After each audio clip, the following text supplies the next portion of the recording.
From Deloitte Tax, welcome to the Tax News and Views podcast. In this podcast series, we talk to specialists from Deloitte about the latest business issues and developments. I'm Carrie Falkenhayn, your host for Tax News and Views. So today's topic is on the latest updates on the Internal Revenue Service as a result of the Inflation Reduction Act. Joining me today are two Deloitte controversy specialists, Jason Demopoulos, who leads the U.S. controversy practice, and Matt Cooper from Deloitte's W&T group. Matt and Jason, welcome. Glad to have you here. Thank you. And Matt, I'll start with you. So what is the impact of the Inflation Reduction Act on the Internal Revenue Service? Well, thanks, Carrie, again, for having Jason and me with you today. When I started my career as an attorney with the IRS Office of Chief Counsel 20 years ago, I never would have pictured that I would be doing a webcast or a podcast on tax enforcement in 20 years in the future. I'm sure everyone has heard the news about the $80 billion budget for the IRS that was enacted last year as part of the IRA. And it's really important for everyone to consider what that means from a tax enforcement perspective. First, and most importantly, more than half or $45 billion is specifically earmarked for tax enforcement. This means expenses related to tax enforcement activities relating to determining and collecting owed taxes, legal litigation support, criminal investigations, digital asset monitoring and compliance activities, and other enforcement efforts. While it is definitely going to take some time for taxpayers and practitioners to see the effects of this $80 billion, we believe this is clearly going to mean an increase in tax examinations of mid-size and large corporations, partnerships, and high net worth individuals. Jason will talk a little bit later about what we're already seeing in this area. Second, although not directly supporting tax enforcement, another $25 billion is for operations support, $5 billion for business systems modernization, and another $3 billion for taxpayer services. We have all seen stories or dealt directly with the IRS's customer service these past few years, and we expect this indirect funding to help support an increase of enforcement in real time. Third, the IRS will focus on the significant hiring spree at all levels. We expect to see a significant hiring of revenue agents, revenue officers, appeals officers, criminal investigation agents, as well as chief counsel attorneys and customer service reps. The IRS has lost a lot of employees over the past 15 years due to the age of its workforce and a number of other factors. We already have seen the IRS hire about 5,000 customer service reps to assist with the phone lines, which has resulted in a drastic improvement, and we expect that to continue. If you look at USA Jobs, you will see a whole host of IRS positions that are available. And just in the past few weeks, we have seen approximately 500 revenue agent positions in the compliance examination situation. And again, we'll expect that to continue going forward. Finally, we expect that the IRS will move forward with a reorganization effort around its structure, as well as additional training, both in person and virtually. Okay, thank you, Matt, and appreciate you giving us the what was included in the Inflation Reduction Act. Maybe, Jason, I'll move to you, and you can talk about what companies can do now to prepare for this potential increase in IRS enforcement. Absolutely. Thank you, Carrie. And I just want to echo Matt's gratitude. This is such a phenomenal forum in which to present and discuss these very important topics. So thank you for your time. So as Matt just described, the majority of that $80 billion that has been earmarked to the IRS in the Inflation Reduction Act will go to enforcement. So what can taxpayers do in response to that? How should they think about how to best prepare for this anticipated greater audit activity by the IRS? The first question that comes to mind for me is, when should taxpayers begin preparing for a potential audit? I often counsel taxpayers that if they wait until they've received a notice of selection for examination to begin thinking about how to defend their returns, they're already too late. They've already waited too long. The foundation for effective audit representation is built, in my view, well before a tax return actually comes under audit. So if a taxpayer claims, for example, a bad debt deduction on a return, it's thinking about and gathering the records it will need to substantiate the existence of the bad debt, to substantiate, among other things, both the worthlessness of the amount and the time at which it became worthless, and then preserving that substantiation in a sensible location so the taxpayer can produce it readily when called upon by the IRS. The IRS has been keenly focused on examining taxpayers' claimed R&D credits, for example, and I suspect we'll see continued focus in that space and in the future on examining the credits afforded by the Inflation Reduction Act and by the separate CHIPS Act. So in that context, taxpayers, in my view, should ensure that they have at the ready any credit studies prepared by third-party service providers and that they can speak intelligently and credibly with respect to that work. The next question that comes to mind for me is kind of how taxpayers should prepare or what taxpayers should do to prepare for a potential audit. I just touched on some of that, which relates to document retention and understanding why a taxpayer took a given position on its return. It's critical to have document retention and filing policies that allow the taxpayer to access documents quickly in the event of an audit. One of the best ways to buy goodwill, in my view, from an exam team and to propel an audit forward towards a no change letter is to respond promptly to the IRS request for information. Having responsive documents at the ready allows taxpayers to do just that. Where taxpayers have taken a position that they think might have a greater likelihood of IRS challenge, since, for example, the IRS's LB&I division has an active campaign on a given issue, taxpayers will want to segregate memoranda or opinions supporting that position in an independent folder structure. This is particularly important if the taxpayer is claiming attorney-client privilege or Section 7525 tax practitioner privilege over those documents. What a taxpayer does not want to do is hand over that type of information to the IRS without giving that decision some very careful thought.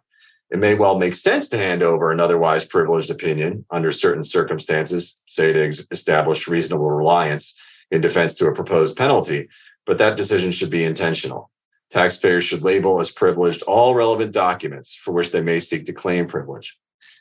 Another thing taxpayers may want to consider is whether to do a mock audit of their return in advance of an actual audit. They may want to do this, in particular, if there are large uncertain tax positions or if they filed a Form 8275 with their return. In early January of this year, the IRS revised its instructions for Schedule UTP, requiring much more detail from taxpayers in their descriptions, and the changes were significant. Many practitioners, myself included, feel that the level of detail the IRS has requested almost mirrors what taxpayers must disclose on an 8275 or an 8275R.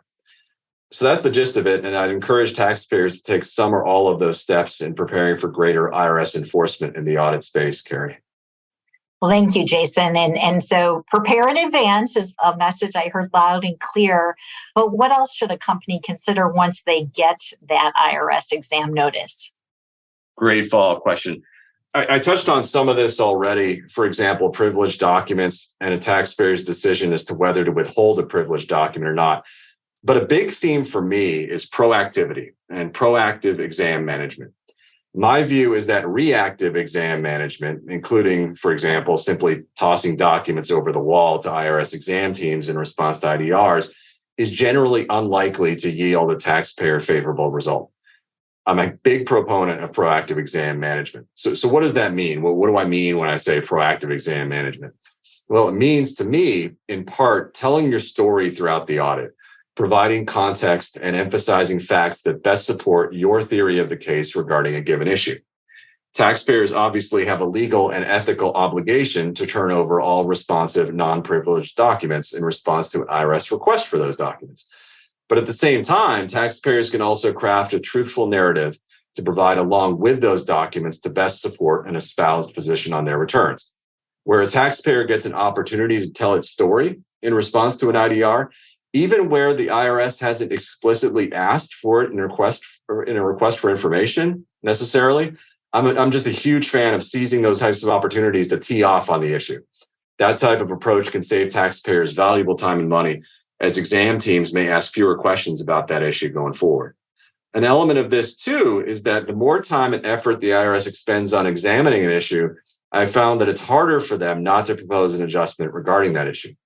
A lot of that is just human nature. No one wants to feel as though they wasted considerable time on something without gaining some kind of a result. So being proactive, and to the extent you can, of course, sort of dictating the exam, can be quite helpful to taxpayers. I often counsel taxpayers to, for example, make an affirmative presentation at the opening conference of an audit, particularly where, for example, there's a complex transaction on the taxpayer's return. In doing so, the exam team may better understand what the taxpayer did and ask more efficient follow-up questions on that transaction. That, again, saves the taxpayer time and money. And in my experience, many revenue agents have even expressed their gratitude that taxpayers did that, as it helped them understand an issue and avoided having to waste their own valuable time. There's an element of this sort of helping the agent as they conduct their examination, not helping in the sense of voluntarily providing unhelpful facts that the IRS hasn't requested, of course, but in helping the agent in a way that increases the probability of achieving a successful conclusion of an audit. Another critical item, in my view, is establishing appropriate procedures for working with the exam team and responding to IDRs. Taxpayers should, for example, notify the revenue agent of any periods of the year during which they expect to be particularly busy. Providing that type of information to the agent will assist in providing more rational response timeframes to IDRs and will help explain any delays on the taxpayer side in responding to IDRs. And more generally, taxpayers should set baseline expectations with the IRS regarding the amount of time they'll generally need to respond to IDRs early on in the audit. A revenue agent may, for example, customarily expect a response within 10 business days, but that may not make sense for a taxpayer, particularly in more complex audits. One other item, and this goes to the theme of being proactive as well, is to consider requesting information from the IRS during an audit yourself. It can be a two-way street. You can do this through what's known as a Freedom of Information Act or FOIA request, but the responses to those requests can take quite a bit of time to receive. Taxpayers should consider making what's known as a direct release request. In doing so, they'll likely get responsive information more quickly from the IRS. They may well get that information, including the IRS's non-privileged notes reflecting their analysis, in a way that could be quite useful in defending their audit, given any non-privileged notes contained therein. Well, that is some great advice. Matt, maybe I'll turn back to you and you can update us on what the current state of the IRS commissioner role is right now, and how does that impact the IRS's use of the funding? That's a very timely question, Carrie, as we have actually had some movement on this in the past month. As background, Commissioner Rettig's 5-year term ended in November 2022, and Doug O'Donnell is the acting IRS commissioner.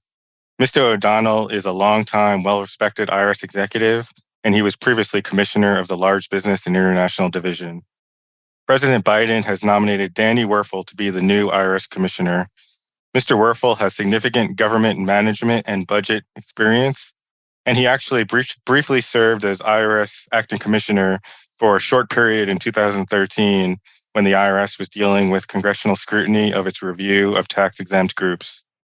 The Senate Finance Committee held a hearing for Mr. Werfel on February 15th. The Senate Finance Committee, by a 17-9 vote, approved his nomination moving forward to the full Senate. If confirmed, we expect that Mr. Werfel will focus a lot of his efforts on how to best effectively use the $80 billion and increase tax enforcement and modernization consistent with what I discussed earlier. As a recap of those ideas, there will be an expected increase in tax examinations, improved technology, a hiring spree across all divisions at the IRS, a reorganization effort, and increased training of IRS employees. Okay, so what are some of the areas where we're already seeing the IRS focus on from an enforcement perspective? Well, even before the passage of the Inflation Reduction Act, we were seeing an increase in the quantity of IRS examinations among BBA partnerships specifically. The majority of these partnerships, in my experience, did not opt out of the BBA centralized partnership audit regime. While many revenue agents needed to get trained up on the rules of that regime and how to audit partnerships and the unique issues they might encounter in auditing those partnerships, particularly since many of those agents had been more focused on Subchapter C taxpayers, many of them have now gotten quite competent at it. LB&I, too, has a number of campaigns focused on auditing partnership issues, including, for example, the sale of a partnership interest and whether that sale results in an ordinary or capital gain or loss. Taxpayers with partnerships in their structures then should be aware of the new BBA audit rules and the types of issues upon which the IRS is focusing. We continue to see an intense IRS focus on the various international issues that arose as a result of the Tax Cuts and Jobs Act, including GILTI, FDII, and even still Section 965 transition tax calculations, where there is a 6-year statute of limitations for the IRS to audit a taxpayer's transition tax calculation.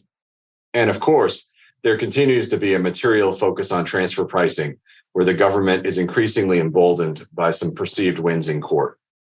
We're also seeing a continued and even increased focus on taxpayers' claimed research tax credits. In late 2021, the IRS articulated new rules regarding what constitutes a valid research credit claim on an amended return and required taxpayers to include substantial additional information to have valid claims. The IRS is leveraging taxpayers' compliance with those new requirements to more effectively audit claimed research credits. And we're seeing the IRS prosecute those audits with real zeal in this space, as they have a perceived favorable tailwind from some recent government wins in court in this space. Particularly with all of the new credit provisions in the Inflation Reduction and CHIPS Acts, including, for example, those relating to Sections 45B, 45Q, 48C, and 48D, taxpayers can expect to see audits of these claims down the road. The legislation is new, and so the IRS hasn't yet begun auditing returns claiming these credits based on the new legislation, but taxpayers should prepare for significant audit activities regarding these issues over the next few years. And we're seeing audit activity around claimed employee retention credits provided by the CARES Act as well. And finally, I'd be remiss if I didn't mention cryptocurrency. It's obviously a hot topic generally nowadays, and is certainly a hot topic within the tax space as well. LB&I has an active campaign on examining virtual currencies and ensuring that taxpayers have accurately reported all of their income associated with cryptocurrency transactions on their returns. The IRS is keenly focused on ensuring that anyone dealing with cryptocurrencies has accurately reported all of their related income. I think we can expect to continue to see a strong IRS audit focus in this uniquely complex space. Well, thank you for that very comprehensive update, Jason and Matt. Really appreciate it. And you've given our audience a lot to think about. If people would like more information, you can go to Deloitte.com and search tax controversy, and you'll see some of our articles on this and in other controversy topics. You can also connect with Jason and Matt directly via LinkedIn. And we hope you tune in here for future tax policy editions. In the meantime, thank you everyone for listening in. I hope you all continue to be well. Take care.